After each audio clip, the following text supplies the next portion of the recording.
नमस्कार दोस्तों। आज के इस एक्सप्लेनर में हम लोग भारत के सबसे महत्वपूर्ण लेबर प्रोटेक्शन कानून द फैक्ट्रीज एक्ट 1948 का एक इन डेप्थ और सीक्वेंशियल वॉक थ्रू करेंगे। एक कंप्लायंस ऑडिटर के नजरिए से इस कानून की बारीकियों को समझना बेहद जरूरी है ताकि वर्क एनवायरनमेंट को सच में सुरक्षित बनाया जा सके।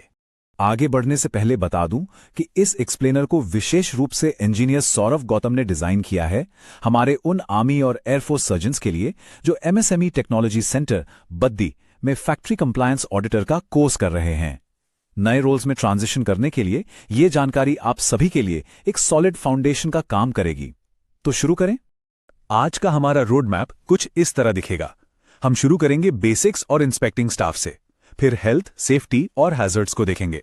उसके बाद welfare, working hours, youth workers और स्पेशल रूल्स को समझेंगे। और लास्ट में बात करेंगे पेनाल्टीज और जरूरी कंप्लायंस रिकॉर्ड्स की। बहुत कुछ है कवर करने के लिए। ऑलराइट, तो सीधे आते हैं सेक्शन 1 पर, बेसिक्स एंड इंस्पेक्टिंग स्टाफ, जिसमें पहले 2 चैप्टर्स कवर होते हैं। अब जरा सोचिए, इस कानून की आखिर जरूरत पड़ी ही क्यों? एक वक्त था जब लोग 12 से 16 घंटे बिना किसी बेसिक सेफ्टी के लगातार काम करते थे। जस्ट इमेजिन, 1934 का पुराना कानून पूरी तरह नाकाम हो चुका था। फिर 1929 के रॉयल कमीशन और इंटरनेशनल लेबर ऑर्गेनाइजेशन यानी आईएलओ के दबाव के बाद आखिरकार 1 अप्रैल 1949 को नया द फैक्ट्रीज एक्ट 1948 लागू किया गया। ये एक रियल गेम चेंजर था। अब एज एन ऑडिटर आपका जुरिस्डिक्शन कहां बनता है, उसके लिए समझना पड़ेगा कि सेक्शन 2M के तहत फैक्ट्री किसे कहते हैं। रूल बिल्कुल सिंपल है। अगर किसी जगह पर 10 या उससे ज्यादा वर्कर्स बिजली का इस्तेमाल करके रेगुलर मैन्युफैक्चरिंग कर रहे हैं या फिर 20 से ज्यादा वर्कर्स बिना बिजली के वही काम कर रहे हैं, तो बस वही एक फैक्ट्री है। क्लियर?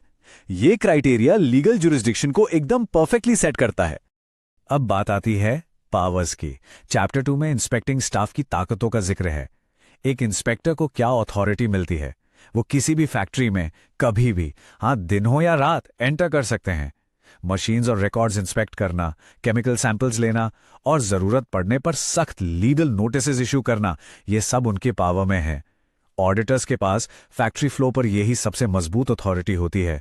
चलिए आगे बढ़ते हैं सेक्शन 2 की तरफ, जहां हम हेल्थ, सेफ्टी और हैजार्ड्स को एक्सप्लोर करेंगे। यह हिस्सा चैप्टर 3 से आईवीए तक फैला हुआ है। एक नंबर आपको हमेशा याद रखना है, 14.2। सेक्शन 15 कहता है कि फैक्ट्री में डेंजरस ओवरक्राउडिंग को रोकने के लिए हर एक वर्कर के पास कम से कम 14.2 क्यूबिक मीटर्स का स्पेस होना ही चाहिए। ऑडिट के दौरान हवा और जगह की कमी से बचने के लिए यह मेजरमेंट चेक करना बिल्कुल क्रूशियल है। सांस लेने की जगह तो होनी चाहिए ना। सेफ्टी मैंडेट्स की बात करें तो चैप्टर 4 के नियम लिटरली जान बचाते हैं। डेंजरस मूविंग पार्ट्स या मशीन्स की प्रॉपर फेंसिंग होनी चाहिए। मैनुअल वेट उठाने की सख्त लिमिट्स तय होनी चाहिए। इसके अलावा हॉइस्ट्स और लिफ्ट्स की हर 6 महीने में रिगरस टेस्टिंग जरूरी है और इमरजेंसी के लिए फायर एग्जिट्स तो एब्सोल्युटली मैंडेटरी हैं। इसमें कोई कॉम्प्रोमाइज नहीं हो सकता। और फिर आता है चैप्टर आईवीए। आप सबको 1984 की भयानक भोपाल गैस ट्रेजेडी तो याद ही होगी। उस ट्रेजेडी के बाद ही कानून में यह हिस्सा जोड़ा गया था।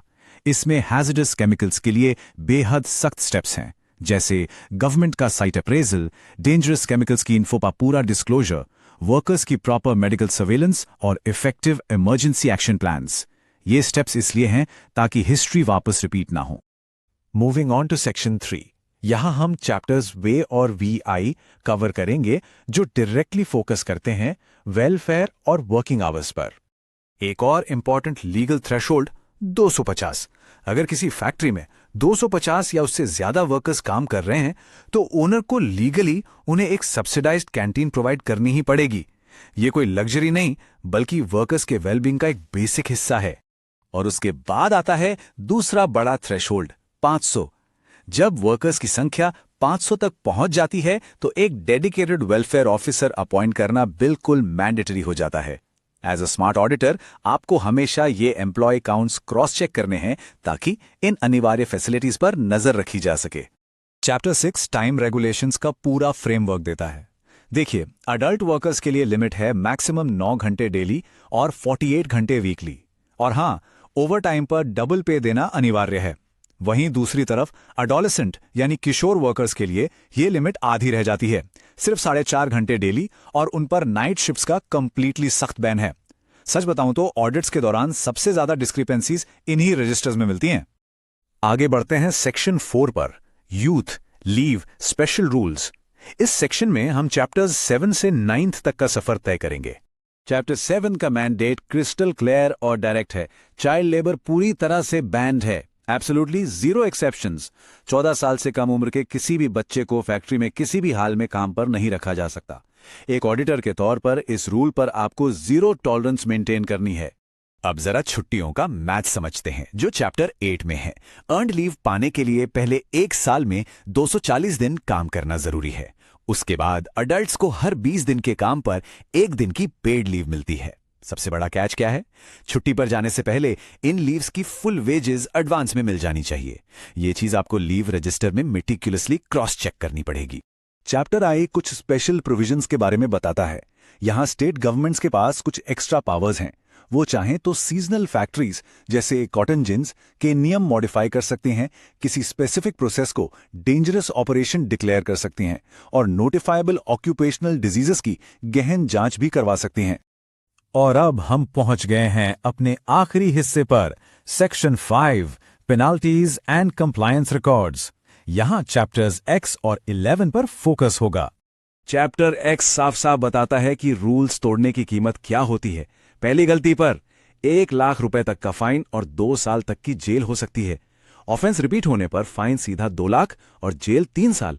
और सोचिए, अगर लापरवाही की वजह से डेथ होती है तो फाइन और कॉम्पेंसेशन के साथ साथ 7 साल तक की कड़ी सजा मिल सकती है। एक फेल हुई ऑडिट के नतीजे फाइनेंशियली और लीगली दोनों तरह से बहुत भारी पड़ते हैं।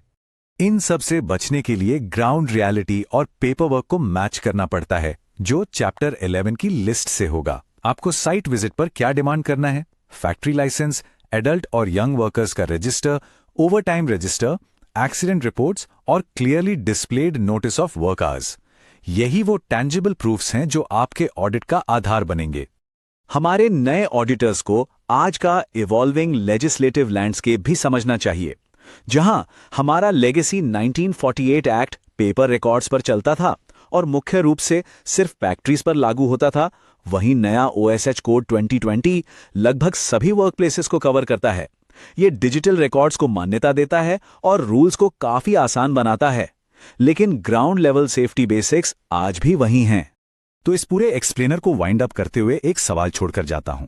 आने वाले समय में हमारे नए कंप्लायंस ऑडिटर्स इन नियमों का इस्तेमाल सिर्फ कानून एनफोर्स करने के लिए करेंगे, या उनका असल मकसद जिंदगियां बचाना और वर्कस्पेसेस को फेयर बनाना होगा? याद रखिए, द फैक्ट्रीज एक्ट केवल पन्नों पर लिखा एक डॉक्यूमेंट नहीं है, बल्कि ये इंसानी सुरक्षा की एक सच्ची ढाल है।